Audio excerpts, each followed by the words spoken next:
Hi, Psych. These are the first set of notes in Unit 9, Developmental Psychology.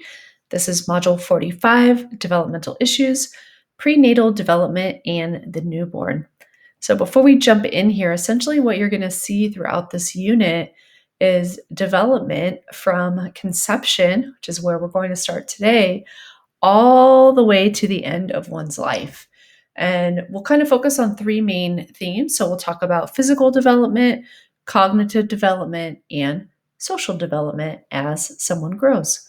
So it's kind of broken up into infants, children first, then a little bit of adolescence, and we'll actually spend the least amount of time with adulthood, but we will get there as well. So our essential question is, how do we perceive and understand ourselves? Our learning targets are, I can discuss the interaction of nature and nurture, including cultural variations and the determination of behavior. And the big one for today, I can explain the process of conception and gestation, including factors that influence successful fetal development, such as nutrition, illness, substance abuse, and teratogens. So first, since this is the developmental psychology unit, what does that even mean? So this is a branch of psychology that looks at, as I've just said, the physical, meaning literally what's going on in your body. Cognitive, how does your brain change and your way of thinking change? And final, social change throughout the lifespan. So some major themes, this isn't necessarily something you'll be tested on, so you can write maybe just the bold parts. But just so you kind of know, you'll see these things kind of woven throughout this unit. So first, probably one of the biggest ones is nature and nurture. Hopefully this is well established in your mind now that we're formed by these interrelationships between both nature and nurture. It's very rarely just one, it's always these two combined. And just like we know with our biopsychosocial idea, that we have these biological, psychological, and sociocultural forces that interact. Second major theme is continuity and stages. You'll hear a lot of different stage type theories. So we know that there's some researchers that believe development occurs in these clear-cut stages. So next week we'll talk about people like Jean Piaget with his stages of cognitive development. We'll talk about stages of moral development. So quite a few stage theories here.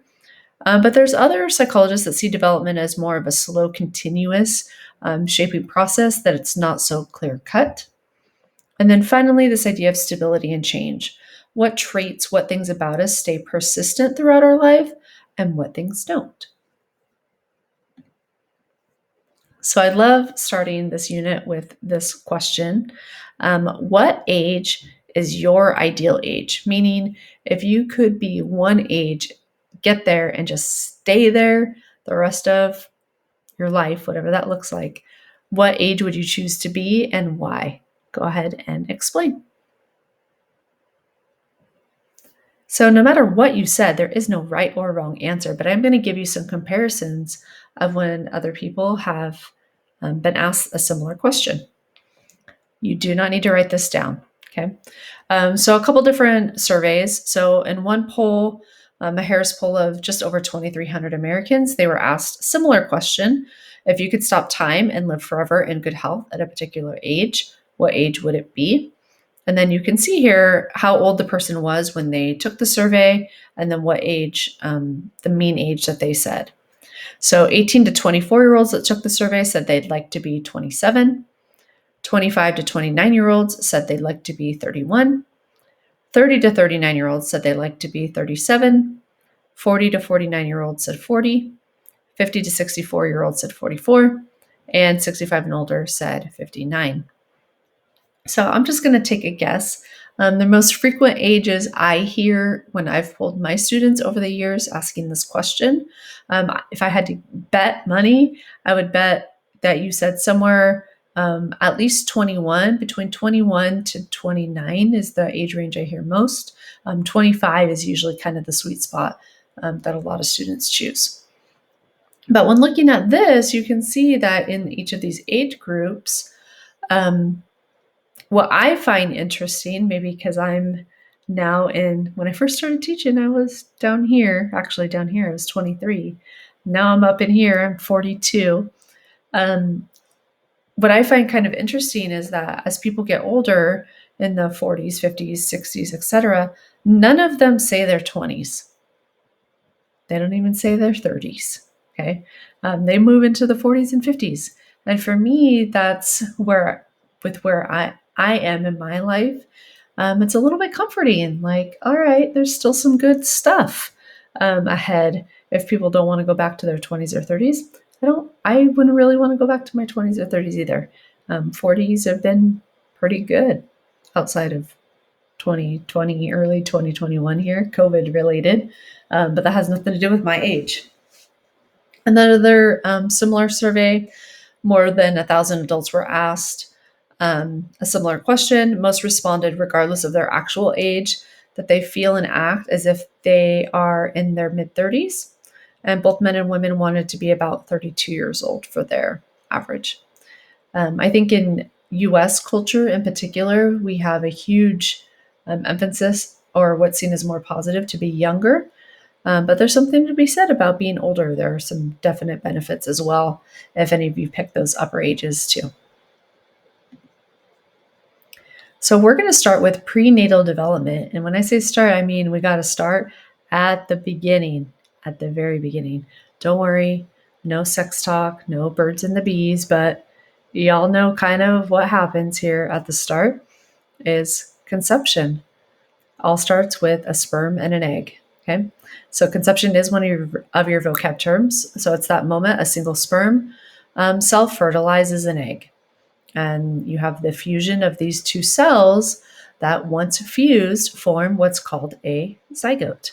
So you can see that process, all these blue here on where you see my mouse, those are the sperm trying to enter the egg. And this is that sperm that looks like it's about to be successful. You do not have to draw this or diagram it out. The likelihood of this being tested is extremely low, but I still like to show it because I think it's good. One, get a little review from your 7th to 8th grade freshman year health class. If you plan on having children at some point in your life, or a partner or with a partner, and that partner will have a child, good to know. So for conception to occur, we know that there has to be the release of an egg. FYI, what you're looking at, this is a uterus. This is a woman's reproductive system. Fallopian tube, where you see my mouse. I'm actually going to give the little pointer so you can see. This is an ovary.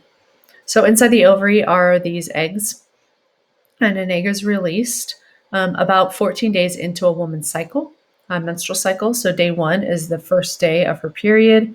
About 14 days after that is when ovulation takes place. So a woman is most fertile or most able to get pregnant. For most women, it's somewhere between 5 days after her period to about 14 days afterwards. So that first week to 2 weeks after her period starts. So an egg is released, and that egg starts traveling down the fallopian tube. And if there happens to be sperm after intercourse, or placed there through by a reproductive endocrinologist, like a fertility specialist, those sperm will travel up through the uterus. You can follow my little mouse, and up through the fallopian tubes to meet the egg. So fertilization most often occurs within the fallopian tube. Once that fertilization occurs, so conception, so one sperm, one egg, that zygote, now that it's called fertilized egg, starts traveling down the fallopian tube. And you can see over this few days, these cells continue to divide. And then about 2 weeks after fertilization, that zygote will implant in the uterine wall. Okay. Not until this occurs, so about 2 weeks after conception, would a woman be able to take a pregnancy test and know that she's actually pregnant. That happens quite often, that fertilization occurs, and for whatever reason, it could be genetic issues, it could be lining of the uterus, where this zygote is not able to implant in the uterus, and the woman would just experience a regular menstrual cycle, her period, and never know that fertilization ever occurred. She would just have her regular period, think that nothing happened. Okay, it takes this and hormones to be released to take a pregnancy test and know that she's pregnant. So let's talk about this prenatal development. These three terms you do need to know. You do need to know them in this order. So a little acronym is ZEF. So it starts off with the fertilized egg is called a zygote. And it's called a zygote for those first 2 weeks. Think of it from conception all the way until implantation in the uterus. It's called a zygote. Okay. Starting about 2 weeks after fertilization, think about when that implantation occurs up into 8 weeks or so following her period. It's referred to as an embryo. Okay, so embryos from 2 weeks after fertilization all the way into about 8 weeks, what we would say 8 weeks along. And then the remaining of the pregnancy from about 9 weeks until birth is called a fetus. Okay, so zygote right at the start, embryo, kind of little intermediary period, and then fetus from 9 weeks forward. So I'll show you. These are 2 zygotes. These happen to be my children. That's my twins. So I had to go through some infertility treatments to have my kids. So this is them before they were reimplanted into me. I got to see them under a microscope. So that's my kids. Aren't they so cute? So this is 5 days after conception. For them, conception happened in a little petri dish where sperm was forced into an egg. And there they are. So that's what they would look like after conception. About 5 days they've been dividing at this point. This is what they would look like at the embryo stage. So this is about really 4 weeks after the period, about 2 weeks pregnant, up until really 4 weeks pregnant, 4 weeks pregnant, up until just before 8 weeks is the stage. This happens to be my own ultrasound. These are my kids here. This is my daughter. This is my son. The only reason I know that is because of what side they're on. This up here was what they thought maybe was a triplet. I'll never know. So again, a little bit further along, this is right at the start of the fetus stage. So think 9 weeks forward is when you get to the fetal stage. And you can see that they already at the fetal stage, early fetal stage, start developing some human-like, at least recognizable characteristics. So this is obviously a much clearer image. This is what an ultrasound image, again, these are my 2 kids. That's my daughter. That's my son. They just look like little blobs floating in their amniotic sacs. My kids are fraternal twins, so they were each in their own amniotic sac there. Remember, fraternal twins were 2 separate eggs, 2 separate sperm. And a little bit further along, these are my kids again. That I was 12 weeks pregnant at this time. This is my son. This is my daughter. If you're not good at seeing ultrasounds, this is the head, back, legs, arms. This is my daughter, not as clear. This is her head here. This is her arm. She's like, think of it, she's like kicking back in a recliner. That's her legs there. So this was like 3 months pregnant. You do not need to write this down. Okay, you do not need to write this down. But just to give you a sense of some of the things that happen as the fetus develops. So by 7.5 weeks, so really fetus, it really should be called embryo going into fetus, will start to flex its head away from stimulation around the mouth. 12 to 15 weeks along, can do things like grasp, frown, squint, suck its thumb, and swallow. 20 to 24 weeks, so 4 to 5 months, the fetus has developed a sense of taste and smell and can sense movement outside. By 25 to 27 weeks, it is possible for the fetus to survive. The age that a hospital will try everything they can to help the fetus depends on the hospital, but 24 to 25 weeks is usually kind of the they have a chance, or much less of a chance to survive.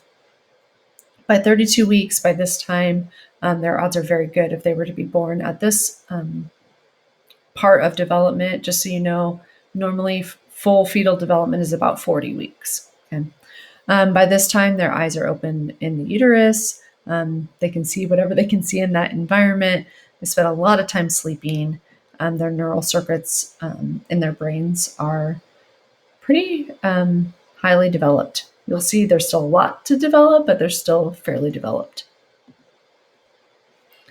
And then you get this. So these are my kids right after they were born. This was in the hospital still. So that's Byron. It's Juliana. You can see them just a few weeks old there. This is the only part I got to brag on the baby pictures while I can. And then this is them. So you have from 1 year old all the way until this was last year. They were 11 when this picture was taken, pre-COVID in 2019. Okay, so what might affect this normal fetal development? One of the main things that could happen is exposure to a teratogen. So this is any sort of agent, could be something chemical that the mother ingests, like cigarettes you see here, alcohol, some sort of drug. It could also include things like viruses. One of the things they've talked about with COVID is understanding, could it affect prenatal development? That'll be something that remains to be seen. There was a virus a few years ago going around, Zika virus, that we know was causing a lot of prenatal issues in women who were pregnant. Even something like any sort of virus, anything that the woman can ingest, take, inject, get sick with, that could potentially harm the embryo or fetus during prenatal development is called a teratogen. Okay. So it's a wide variety of things, some that she purposely ingests, some that she doesn't. And so you're aware, anything that the person carrying the child that's pregnant, anything that they take in could potentially cross over the placenta. So the placenta is the part that is attached to the amniotic sac to provide the fetus with nutrients and oxygen. Anything that you eat, drink, inject could potentially pass from the mother to the developing fetus, good and bad. So one of the most well-known and studied effects of ingesting a teratogen like alcohol is known as FAS, or fetal alcohol syndrome. And we know that ingesting an excess of alcohol can cause both physical and cognitive abnormalities in children. In severe cases, we can actually see physical signs like what you see in this image here. There's some kind of classic FAS physical abnormalities that we can determine. We also know cognitively that infants that are born with fetal alcohol syndrome can have things like learning disabilities as they grow. So this has some real long-lasting effects. In addition, we know that alcohol can also have an epigenetic effect, meaning it doesn't actually change the DNA, but it leaves marks on the DNA that can affect how those genes are expressed.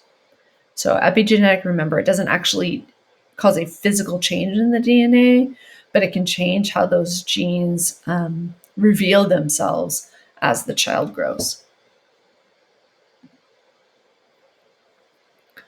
So now we're going to spend the rest of these notes talking about, what do babies actually do? Like, what can they do outside of lay there and cry and poop and eat?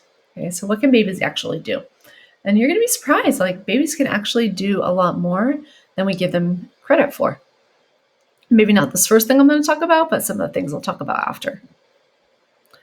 So first with reflexes. So reflexes are what we would call, to bring you back another term, an instinct. This is something that all infants do, that they don't have to be taught. The one that comes up most on the test is something called the rooting reflex. And we'll watch some video in class when I see you, that will show some of these reflexes as well, just FYI, so you'll be able to see them. So first, the rooting reflex. When something touches their cheek, like brushes up against their cheek, the baby's reflex is to turn towards that touch and open their mouth and root for a nipple. It's a way for them to look for their food source. Okay, so if you're trying to get a baby to eat, you can brush, like newborn infant, brush their cheek, and they will automatically look for that food source. Another one is called the Babinski reflex.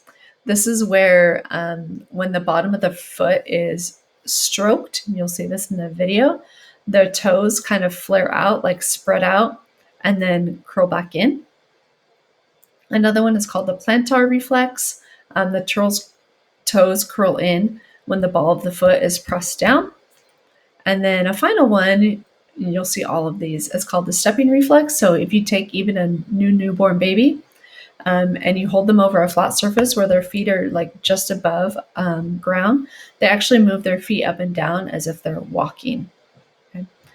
If a baby, a newborn, or as they get older, either don't have these when they're supposed to, or the reflexes remain longer than they should. So it is natural as part of regular development or the maturation process. We'll talk about that later. These go away on their own. But if they remain longer than what they should, or they aren't there at all, that's a sign that there could be some sort of neurological issue that would need to be looked at more closely by their physician.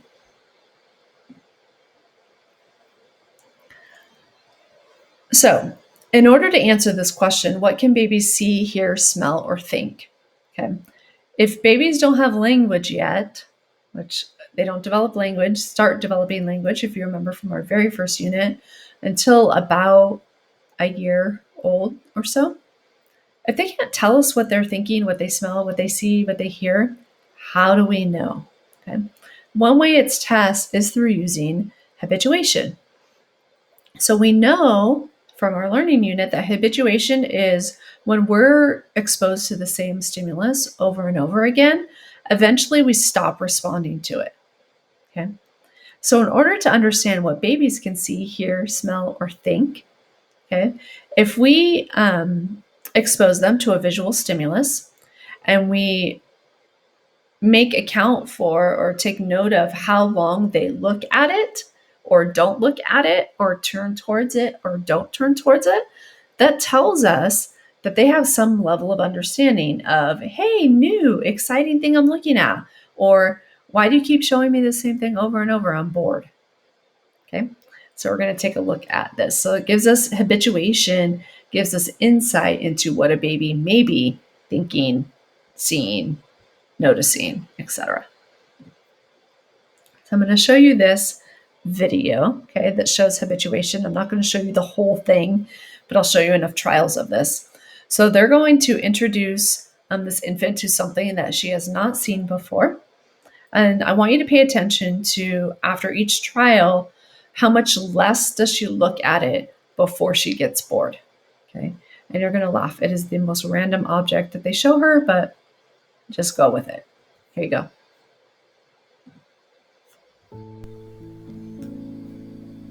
If I showed you something that you had never seen before, you would probably look at it for a few seconds. If I then showed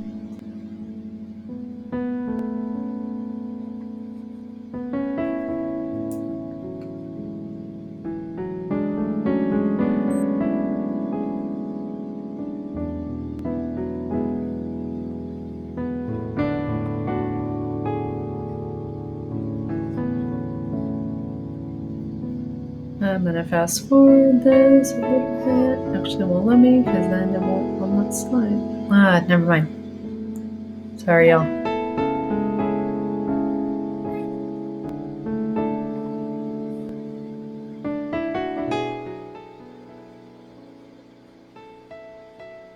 Sorry, bear with me, it's coming.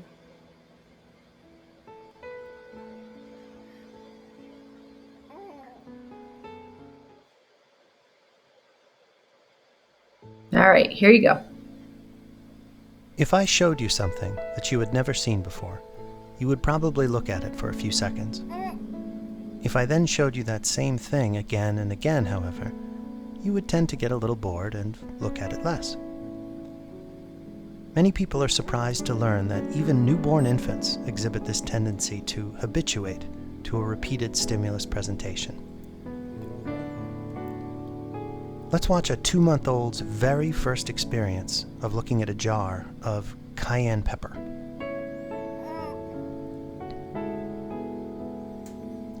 The colors are bright, the bottle is shiny. It clearly holds her gaze for a while.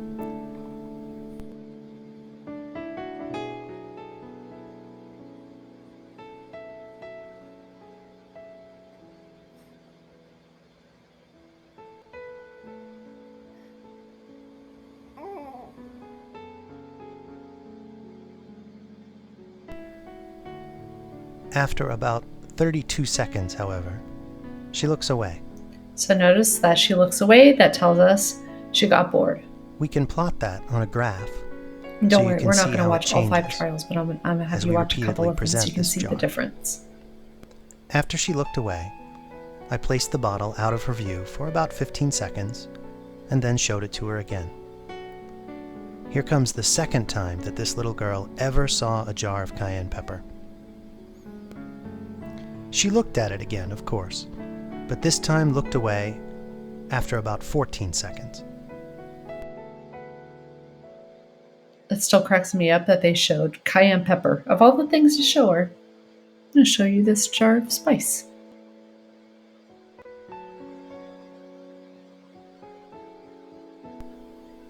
I hid the bottle for 15 seconds and then showed it to her again.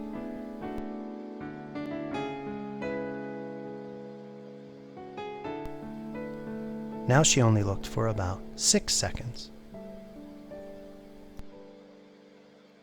So now you can see that she's going to get bored a lot faster. Here. And that tells us that she's habituating. The 4th and 5th presentations. She's like, really, again? Only elicited about 3 seconds. That's plenty.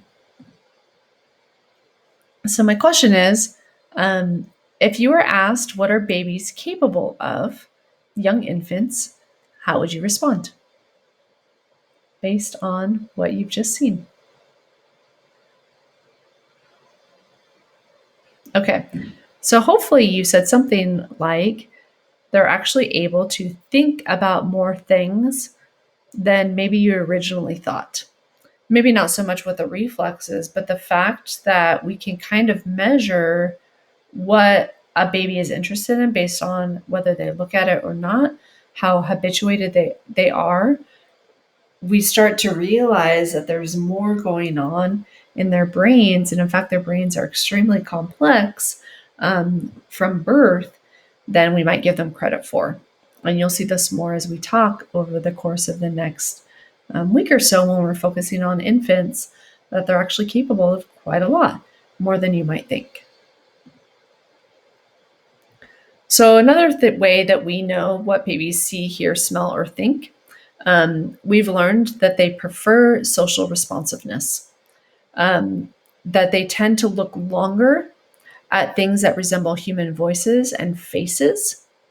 Okay, so I'll show you a video in a minute. If they were shown these 2 images, the one that they spend the most time looking at is this one that gives this illusion of a face. Okay, that they tend to focus on objects that are more around 8 to 12 inches away, which is the same distance as the mother when she's nursing. And they can tell the smell of their own mom compared to other people. So here you go.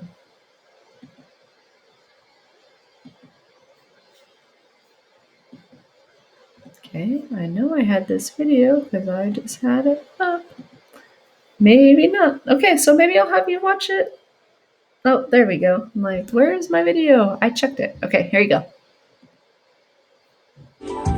But what the baby human responds to most of all is the human face. Hello.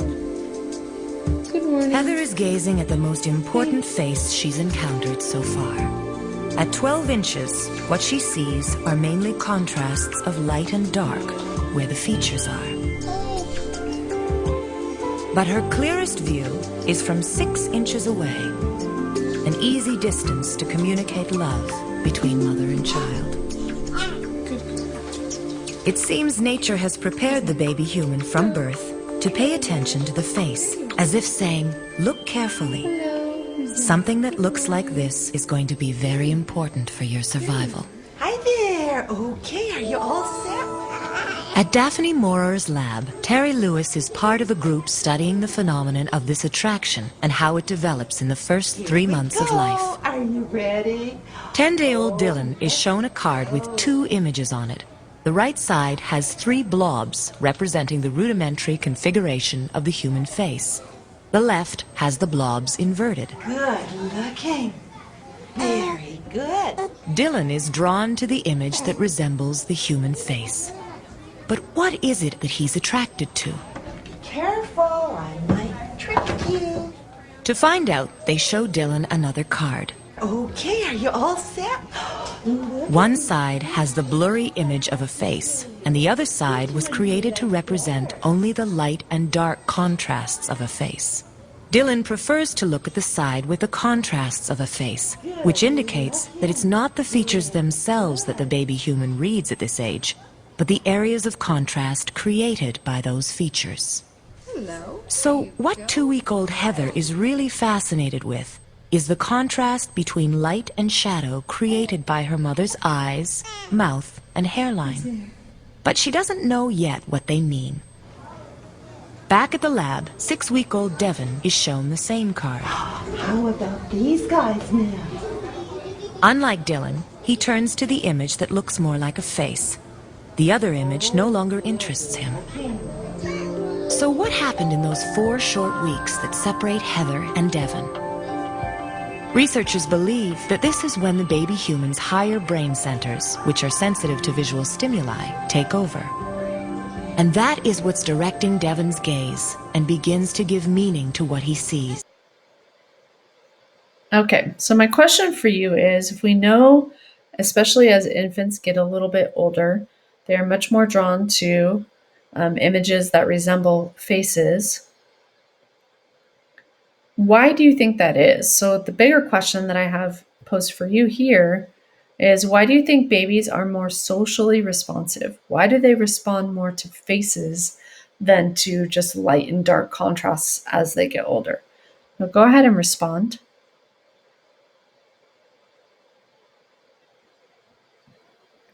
Okay, so for your response, what I would have likely said is human babies in particular are extremely reliant on other human beings to take care of them. So they're going to be more likely to respond to a human face or face-like structure or image because they need that person that they're looking at to help take care of them, to be able to pass on their genes. We go back to those, remember those evolutionary reasons for our behavior. Without other human beings, human babies don't survive. Like, we are pretty much totally dependent on someone else to help us out, to give us food, to give us shelter, to give us water, to change our diaper, etc. So they're going to be more likely to be responsive to that human face because they're dependent on that other human being to take care of them. So now I have, I think it's 5 multiple choice practice questions, and then you are done with this first set. Just so you know, the second set is much shorter. So first, alcohol is a teratogen that can slip through the blank and damage the fetus or embryo. Now go ahead and select. And the correct answer is A, placenta. Next, number 2. Even as newborns, we prefer sights and sounds that facilitate social responsiveness. This can be seen by a newborn's preference for what? Go ahead and choose. The correct answer is B, face-like images. Number 3. As infants gain familiarity with repeated exposure to a visual stimulus, their interest wanes and they look away sooner. The decrease in an infant's responsiveness is called what? Go ahead and select. The correct answer is C, habituation. Number 4, what is the prenatal development sequence? Go ahead and choose. The correct answer, remember I said ZEF, A, zygote, embryo, fetus. And finally, number 5, which of the following is the longest prenatal stage? Go ahead and select. The correct answer is fetus. So don't forget, you're going to continue on with the couple short assignments in your notebook related to Module 45. And then you're going to complete the Module 46 notes as well. As I said, they are much shorter than these. Hope you have a great day.